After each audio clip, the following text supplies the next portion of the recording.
Hi, this is Belinda Colubriale and this is Talking High Performance with Belle.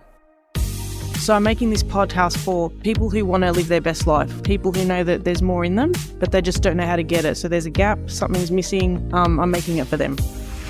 Hi, welcome to another episode of Talking High Performance with Belle. And today we're wrapping up Resetting Month. And I wanted to talk to you about how do we reset boundaries at the beginning of the year in order to protect our emotional energy. And in this episode, I want to dive a little bit deeper into the importance of setting and maintaining boundaries to ensure that you're protecting your emotional energy. And I'll share why we need boundaries, what happens when we don't need them, and 3 ways that you can help yourself moving forward. And when I think about boundaries, and quite often when I talk to my clients, we talk about them in the forms of bubbles, and I'll talk about that a little bit later on. But a boundary is just your personal protector or your shield. So if you just think about it like that initially, I think that's a really good start. And it's about drawing a line in the sand and going, this is me, this is what I want, and this is what I expect in my life and what I accept as well. So it helps to prevent us from feeling drained. It helps us to move forward. And it also really helps to prevent burnout.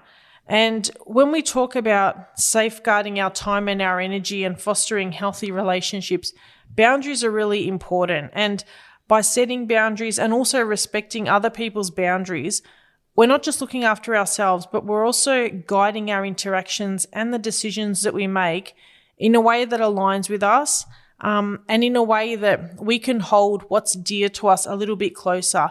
And in a world that's pretty hectic, boundaries, I feel, are like the secret sauce to leading a more fulfilling and balanced life. And quite often, when we think about boundaries, there's an uncomfortable feeling when one needs to be set. And I see this a lot with my clients. So it could be that they've done it before, but it hasn't worked well, or maybe they've never really set a boundary with somebody that they've wanted to. And so it gets to the point where they feel really frustrated with either themselves or with the particular individual or with the situation. And sometimes they snap in a way that isn't ideal, or they don't act in their best self, or other times it leads to conflict because there hasn't been that clear boundary set. And it's really easy to blur the lines when it comes to boundaries. And I want to talk about why is it important in protecting our emotional energy. So when we think about boundaries, emotional energy is a factor that's at play. And if you can't hold a boundary, and we all need them at certain parts in our lives, then protecting your emotional energy becomes a lot harder. And when we set boundaries, it allows us to define a level of emotional involvement that we're comfortable with, ensuring that we're showing up as our best self, but also that we're preserving our inner peace and our well-being, and we're being congruent. And it allows us to say yes to what matters and also no to what doesn't suit when we can do and use these boundaries properly. And this all comes down to practice. So, when I used to not be great at boundaries in the past, I'd often snap at somebody or be short or reply to an email too quickly. And that was about me not being able to regulate my own emotions, and I was draining my own emotional energy. So, we can't blame the other person for their behavior, but we're in charge of how we react. And it's comes down to establishing limits and, and nurturing ourselves and really looking after what's important to us. And if I think about my professional life, there are a couple of situations where I have had to say, no, I can't work with a particular coaching client for reasons that I don't feel aligned. And maybe this is me looking after my health and my well-being, but also knowing that I need to set a particular boundary. And if that's not being respected, then, there are things that I need to do to protect myself. And an example of this in my personal life is with my children. So I wake up early. I'm an early riser and I'm doing work, and quite often I have a coaching call most mornings, and they know that if the door's closed in my office, they can't come in. And I say, unless there's a fire, I say, go and talk to your dad. And even my twins, since the age of 2, they've never come into the room, and they know that they just don't enter. And there was a couple of times when they were quite small where they'd just be sitting outside the door. So I'd open the door and they'd just be really quiet, but just sitting on the floor, just waiting for me to exit. And that's a boundary that I've put in place that has been respected by my kids because it's really important. But it's me leading the way with that and going, this is what's acceptable and this is what's not at particular times of the day. And this is who to go to if you need something up until 7 a.m. And it works really well in our household. So I want to talk to you today about 3 ways to reset your boundaries in order to maintain your emotional energy and your own health. So the first way is to think about your own current behaviors and patterns and to set boundaries within yourself. So, we've got 2 versions of ourselves. The old version, who's repeating patterns from our childhood, patterns from, when we were growing up. And then we have the new version of ourselves, the one that can make conscious choices, the one where we're an adult and the one that we can improve our lives moving forward. So when the childhood version of yourself is showing up in a particular situation, it's up to yourself to recognize, okay, is this a pattern? Where is this coming from? Is it when somebody discourages you? Is it when you have a bad day? Like, when does that particular pattern play out? And when do you feel like your boundary is being affected? So first one is to recognize, is it new version of you or old version of you? The second one is to set boundaries with others. So tell people, if you're unable to do something, I can't do this, or I'm not into that, or I don't want to spend my time there. Let people know what your boundaries are in a nice way. So, before we do that, it's really important to sit down and work out these boundaries for yourself. So what's important? What are you willing to compromise on that feels a little bit uncomfortable, but you go, yeah, I'm going to budge a little bit there, and what aren't you? So this could be people in your life. This could be particular situations that maybe you want to go to an event or you don't want to go to an event.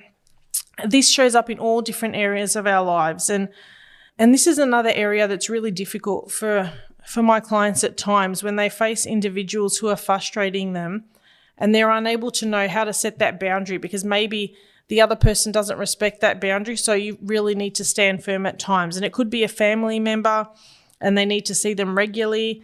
And I tell them, pretend you're in a bubble and you can't be penetrated. So when you're in those situations that you don't enjoy, think about you being in that bubble and they're in another bubble. It could be that you don't like your brother-in-law, but you may like the food that's at the dinner table. So think about what's positive in those situations.